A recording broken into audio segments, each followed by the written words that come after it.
এই দাবি জানিয়ে দাও, শুনিয়ে দাও, বলিয়ে দাও। ছাত্র সমাজ জাগতে হবে, তরুণ সমাজ জাগতে হবে, জানিয়ে দাও। আমরা আছি শাহবাগে, তোমরা আসো শাহবাগে। কাঁধে কাঁধে কাঁধ মিলিয়ে এ বিজয় হবে, এ বিজয় হবে, এ বিজয় হবে। এ তরুণ সমাজ জানিয়ে দাও, জানিয়ে দাও, শুনিয়ে দাও। দিয়েছি তো রক্ত, দিয়েছি তো রক্ত, রক্তের বন্যায়, রক্তের বন্যায় এই প্রশ্ন সংগ্রাম, এই প্রশ্ন সংগ্রাম। দালালি না রাজপথ, দালালি না রাজপথ। 30 তারিখের রক্ত, 30 তারিখের রক্ত, 30 তারিখের রক্ত, আমার ভাইয়ের রক্ত, আমার বোনের রক্ত।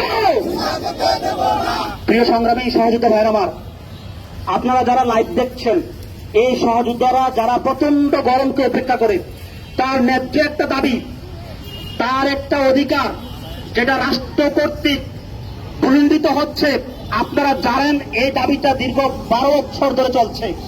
সেই প্রেক্ষাপটে আপনারা যারা লাইভ দেখছেন, কি হয়, কি হবে, কি হচ্ছে, এই চিন্তা করে যারা লাইভ দেখছেন, এখনো শাহবাগ প্রজন্ম চত্বরে আপনারা উপস্থিত হন নাই। আমরা আপনাদেরকে সুস্পষ্ট করে বলে দিতে চাই, যতক্ষণ না পর্যন্ত আপনারা নিজেরা নিজেদের দাবির পক্ষে সচেতন না হবেন, নিজের অধিকারের পক্ষে আপনি শক্ত অবস্থান দাঁড় করাতে না পারবেন, ততক্ষণ পর্যন্ত রাষ্ট্র আপনাকে নিয়ে ভাববে না। তাই আমাদেরকে যে রাষ্ট্র 35-37 সংস্কার কমিটির মাধ্যমে সুপারিশ করার পরও আমাদের যে অধিকার, যে ন্যায্য অধিকার এই রাষ্ট্র প্রলম্বিত করেছে, আমরা যারা মনে প্রাণে 35 চাই, তাদেরকে হৃদয় থেকে ডাকতে হবে, তাদেরকে মন থেকে ডাকতে হবে। যে কোনো মূল্যে আমাদের এই দাবি বাস্তবায়ন করতেই হবে।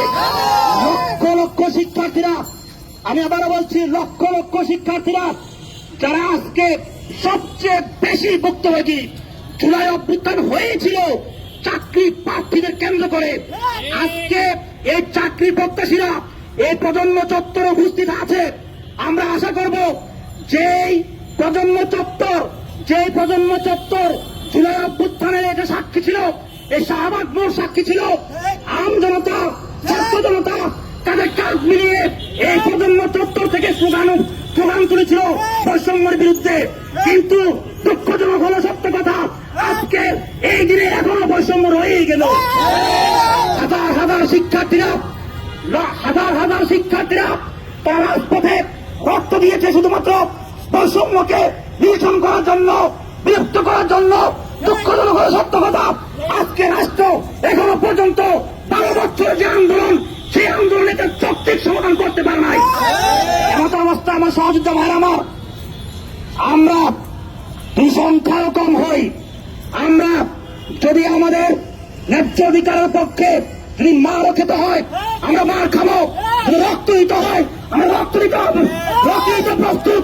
তারপর আমরা আমাদের দাবি বাস্তবায়ন করা করে নিব না। আমরা স্পষ্ট করে বলে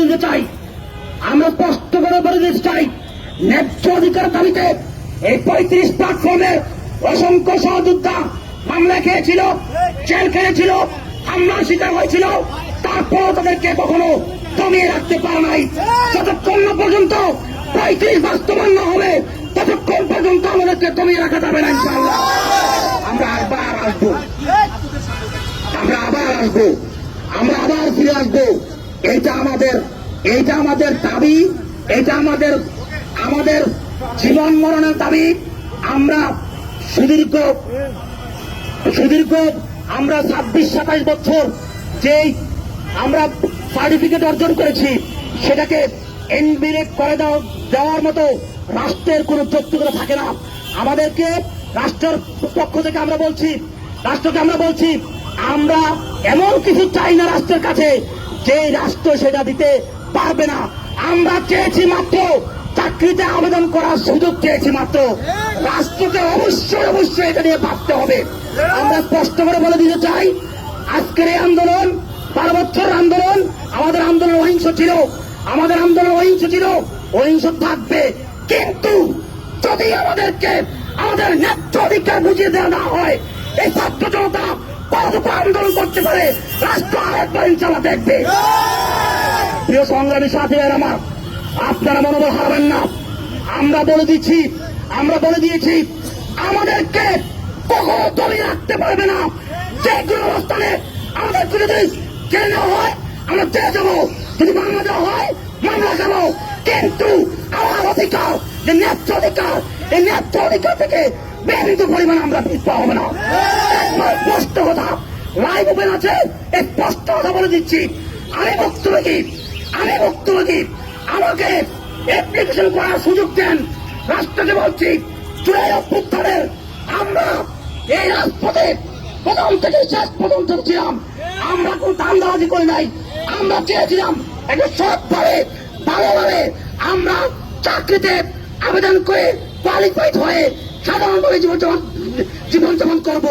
আমরা রাজনৈতিক নেতা হইতে এখানে আসি নাই, আমাদের পরিবারও চায় না আমরা রাজনৈতিক নেতা হই। আমরা একটা সাধারণ লাইফ আমরা পরিচালনা করতে চাই। সেই জায়গায় যদি রাষ্ট্র আমাদের হস্তক্ষেপ করে তাহলে এই আন্দোলন দুর্বার থেকে দুর্বার হবে ইনশাআল্লাহ। কোনো পারে আমাদেরকে দমিয়ে রাখতে পারবে না। আপনারা যারা এখনো সহযোদ্ধা ভাইরা, কি হবে, কি হচ্ছে, কিছু তো হচ্ছে না, এমন মনোবাসনা আপনারা ছেড়ে দেন। প্রত্যেকটা সহযোদ্ধা ভাই আপনারা ফ্রন্ট লাইনার হয়ে যাবেন, সবাই কাজ করবেন। এখানে আমরা বলবো, এখানে শুধু 500 না, 1000 না, হাজার হাজার 35 শিক্ষার্থী আমরা দেখতে চাই। যারা লাইভে আছেন এখনো সময় আছে, আপনারা ঘর থেকে বেরিয়ে আসুন, আপনারা রুম থেকে বেরিয়ে আসুন, আপনার অধিকারের পক্ষে আপনি শক্ত অবস্থান নেন। এই রাষ্ট্র আপনাকে কখনো পায়ে পায়ে ধরলে আপনার অধিকার বুঝিয়ে দেবে না। যারা নতুন দল করছে তারাও দিবে না, যতক্ষণ না পর্যন্ত আপনার অধিকারের ব্যাপারে আপনি শক্তভাবে মেরুদণ্ডকে সুধার করতে না পারবেন, ততক্ষণ পর্যন্ত আপনাকে রাষ্ট্র কখনো আপনাকে নিয়ে ভাববে না। আপনারা দেখতেই পাচ্ছেন, ভাবে কি আমাদের কিনে রাষ্ট্র ভাবে কি বাবা, সময় আছে রাষ্ট্রের। এখন আপনারা ভাই বোন কাঁধে কাঁধ মিলিয়ে শিশুটালা প্রাচীরের মতো ঐক্যবদ্ধ হতে হবে। আমরা বলেছি, রাষ্ট্র যেখানে সংস্কার কমিটির মাধ্যমে 35-37 সুপারিশ করেছে, সেই সংস্কার কমিটির মাধ্যমে যেটা সুপারিশ করেছে সেটা আমাদেরকে বুঝিয়ে দিতে হবে। আমরা রাষ্ট্র থাকতে চাই না, আমরা পড়ার টেবিলে ফিরতে চাই। রাষ্ট্র আমাদেরকে পড়ার টেবিলে ফিরিয়ে নেওয়ার ব্যবস্থা করবে। এই প্রত্যাশা রেখে আমি আজকের মতো বক্তব্য এখানে শেষ করছি।